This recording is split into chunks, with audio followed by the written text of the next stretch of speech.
I used to talk about this film a lot on my channel, as and when more news was revealed or there were certain aspects of the film I wanted to talk about. And I love talking about this film more than any other, because it was my most anticipated film of all time. But I noticed also, my videos on The Irishman were my most popular videos. They got more views and still do than anything else on my channel. And there was a growing amount of people commenting on the videos, recurring people, whose names I recognize, whose usernames I recognize, like a community being made of sorts, of all these different people who have one thing in common.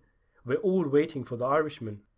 And that's something I'm really grateful for and happy about, because one of the reasons I started talking about movies on YouTube was because IMDb shut down their message boards, which were a brilliant place for passionate debates and discussion on film.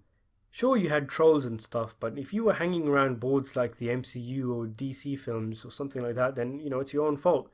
There was a wonderful community on there, and the site had a unique attribute of having a discussion board for each and every film on the site. That's where I used to discuss films and talk to literally the 4 or 5 people who were waiting for The Irishman.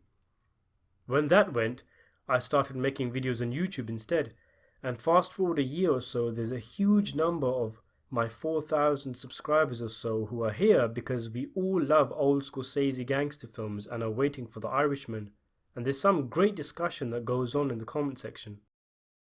I also noticed, as the months went on, that people were asking me questions about the film, and it dawned on me that people are turning to me for news. My videos were getting big, and when you type in The Irishman on YouTube, some of the first videos that come up are mine.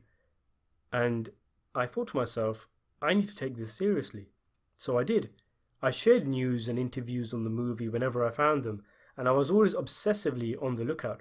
I also did more research on the characters who would be in the film, and I was kind of dithering on the edge of whether I should take the next step or not. I didn't want to spoil the film for myself, but at the same time, there are people turning to me for questions about the film.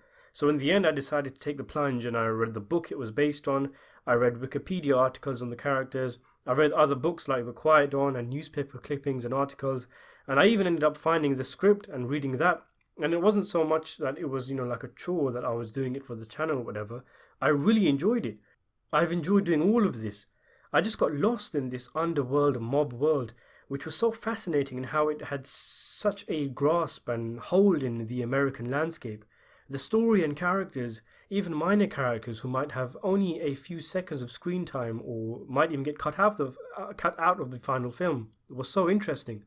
From a historical aspect, the movie has a lot going for it, as it's an incredible story.